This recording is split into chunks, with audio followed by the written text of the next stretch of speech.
Assalamualaikum warahmatullahi wabarakatuh.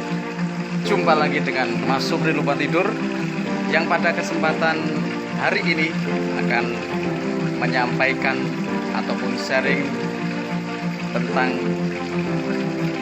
bagaimana agar kita tidak mengalami konflik ataupun jauh dari konflik komunikasi.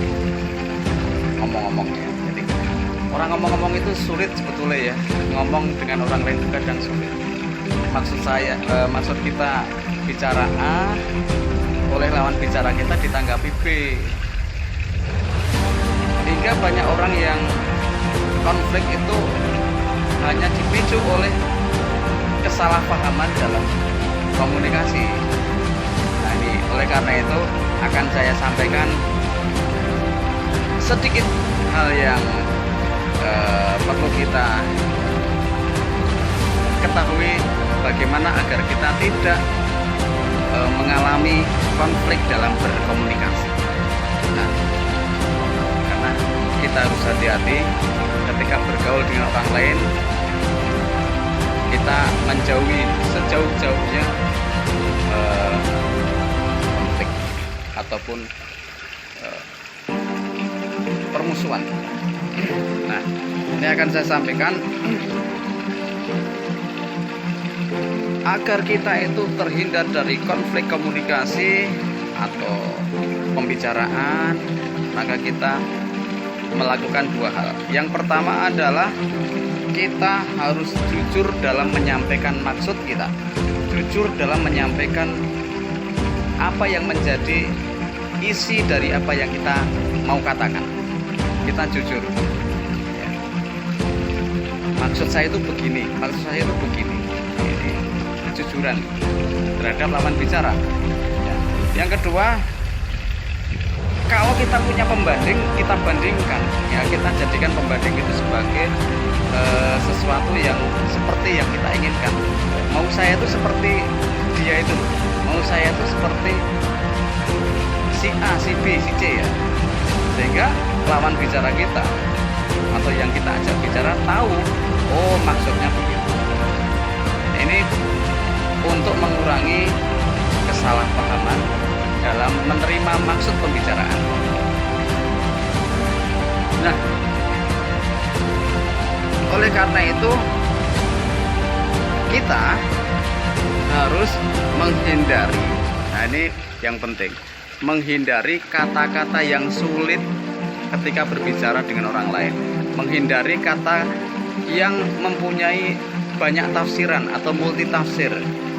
Kata-katanya kita biasa saja, sederhana saja, yang penting bisa dipahami ya. Ketika berbicara dengan orang lain yang berbeda dengan kita, nggak usah kita berbicara seperti kita berbicara dengan akademis ya, akademisi. Jangan, kita berbicara sesuai dengan akal mereka, akal yang kita ajak bicara, sehingga nyambung, bicaranya nyambung, tidak salah paham. Yang kedua, hindari kata-kata yang bersifat isyarat atau hindari kata yang menyulitkan yang bersifat isyarat.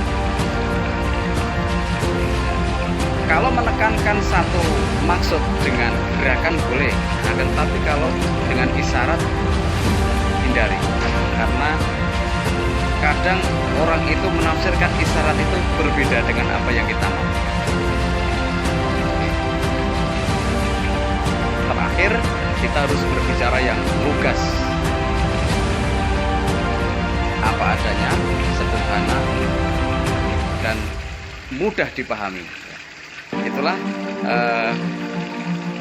satu hal yang kadang kita lupakan, berbicara dengan orang lain menjadikan kita malah mempunyai konflik ya.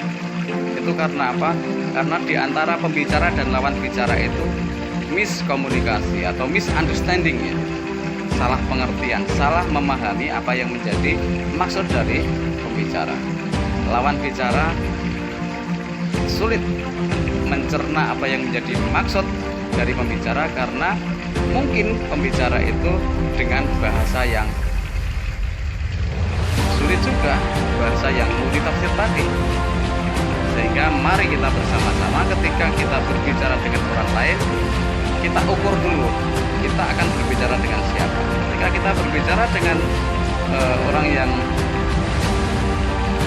tidak seprofesi, mungkin kita harus dan memang harus kita mencari kata-kata atau kalimat atau bahasa yang memang sesuai dengan kemampuan mereka dalam memahami apa yang akan kita sampaikan. Ketika kita berbicara, lawan bicara kita itu satu profesi, itu kita akan lebih enak.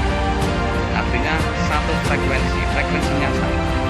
Nah, ketika beda frekuensi, maka kita harus menurunkan kalau di bawah kita. Tapi kalau lebih dari diri kita, maka kita harus menaikkan frekuensi kita.